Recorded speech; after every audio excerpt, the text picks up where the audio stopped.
শুধুমাত্র একটি আম আর 1 কাপ সুজি দিয়ে এই স্পঞ্জি কেকটা খুব সহজেই কিন্তু বাড়িতে তৈরি করে নেওয়া যায়। এখন কিন্তু আমের সিজনে প্রচুর পরিমাণে সবার ঘরেই কিন্তু আম পাওয়া যাচ্ছে। তবে এই আম দিয়ে আর সুজি দিয়ে একদম সুন্দর একটা সফট একটা দারুণ টেস্টি কিন্তু কেক তৈরি করে নেওয়া যায় খুব সহজেই। তো বন্ধুরা, আমি প্রিয়াঙ্কা চলে এলাম দারুণ একটা কেকের রেসিপি নিয়ে। তো অনুরোধ করছি পুরো ভিডিওটা দেখার। কেকটা এতটাই সুন্দর হয়, এতটাই সফট হয় আর দারুণ টেস্ট হয় কিন্তু।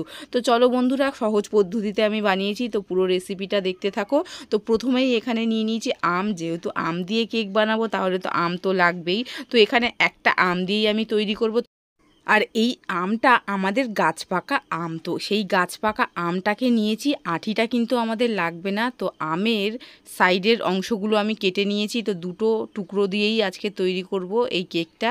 তো 2 পিস আম আমি এইভাবে নিয়ে নিয়েছি মিক্সিং জারের মধ্যে। তোমরা চাইলে আম দুটোকে একটু কেটে নিতে পারো। তো আম যেহেতু নরম তো একদম মিহি পেস্ট হয়ে যাবে।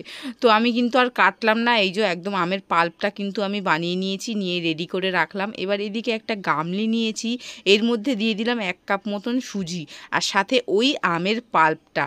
তো আমের পাল্পটুকু পুরোটাই আমি নিয়ে নিয়েছি। আর সাথে এবার দিয়ে দেব এর মধ্যে 1 কাপ পরিমাণে ময়দা। সুজি আর ময়দাটা কিন্তু সমান পরিমাণে দিতে হবে।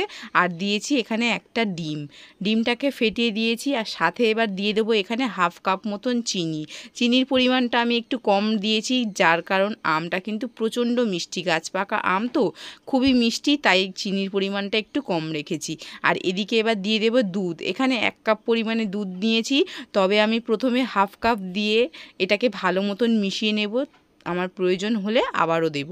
তো এইভাবে কিন্তু আলতো হাতে এটাকে ভালো মতন এটাকে মিশিয়ে নিতে হবে। তো ব্যাটারটা এখন কিন্তু খুবই ঘন, তাই আমি অর্ধেক দুধটুকু আবার দিয়ে দিলাম। তো মোট আমি এখানে 1 কাপ পরিমাণেরই দুধ দিয়েছি। দুধটাকে দিয়ে এবার ভালো মতন এটাকে মিশিয়ে নেব। তো কোনো রকম দলা যেন না থাকে, এটাকে একটু সময় ধরে আলতো হাতেই ভালো মতন মিশিয়ে নিতে হবে। আর এই মিশিয়ে নেওয়া হয়ে গেলে এটা কিন্তু ঢাকনা চাপা দিয়ে প্রায় 5 মিনিট মতন একটু রেস্টে রাখতে হবে, তার কারণ সুজিটা তাহলে একটু ফুলে সফট হয়ে যাবে। তো মোটামুটি আমি 5 মিনিট মতন রেস্টে রেখেছিলাম। তারপরে এখানে 1/2 কাপের থেকে অল্প একটু নিয়ে নিয়েছি রিফাইন তেল, মানে রেগুলার যে রান্নার তেলটা, তো সেটাকে নিয়েছি। নিয়ে এটাকে ভালো মতন তেলটাকে দিয়ে কিন্তু মিশিয়ে নিলাম। এবার এর মধ্যে দিয়ে দেবো 1 চামচ মতন বেকিং পাউডার। ছোট চামচের 1 চামচ আমি নিয়েছি বেকিং পাউডার, আর তার অর্ধেক নেব আমি বেকিং সোডা।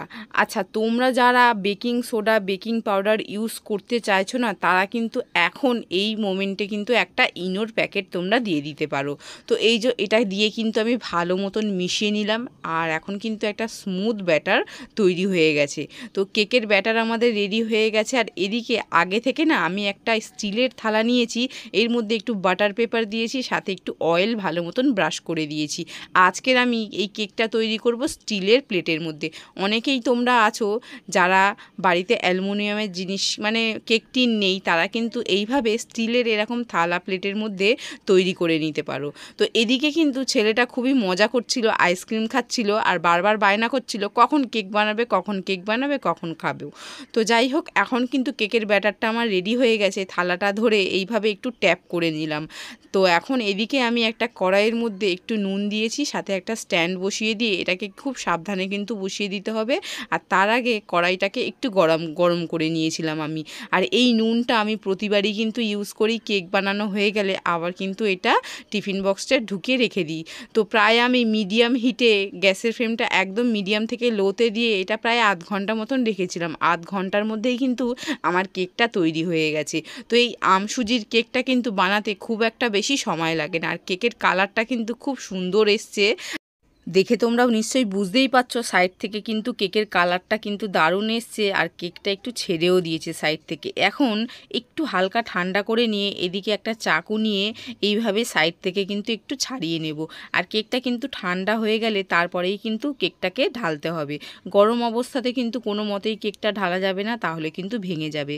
এইবারে দেখো কেকটাকে আমি বের করে নিয়েছি, আর সাথে এই বাটার পেপারটাকে আস্তে করে তুলে নেব। তো দেখো বন্ধুরা, বাড়িতেই কিন্তু খুব সহজে আম সুজির কেক একদম ঝটপট কিন্তু গ্যাসের মধ্যেই খুব সহজে খুব সুন্দরভাবে কিন্তু তৈরি হয়ে যায়। আর খেতেও বিশ্বাস করো খুবই সুন্দর লাগে কিন্তু। অবশ্যই কিন্তু এই আমের সিজনে আম দিয়ে আর সুজি দিয়ে এই কেকটা কিন্তু বাড়িতে তোমরা ট্রাই করো। আর হ্যাঁ, আমার রেসিপিটি কেমন লাগলো সেটা কিন্তু কমেন্ট বক্সে ছোট্ট করে একটা মিষ্টি কমেন্ট করে জানিও। আর অবশ্যই লাইক করে দিও, আর পারলে বন্ধুদের কাছে ভিডিওটা শেয়ার করে দিও। টাটা। একটা তোলো তুলে খাও।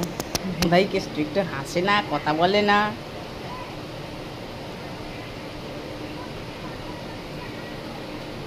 ভালো হয়েছে কেকটা? কেকটা আমি একটা নিলাম। আর সবগুলো আমি খাবো তো? হুম, আর সবগুলো আমি খাবো তো? সবগুলো খেতে পারবেন? হ্যাঁ।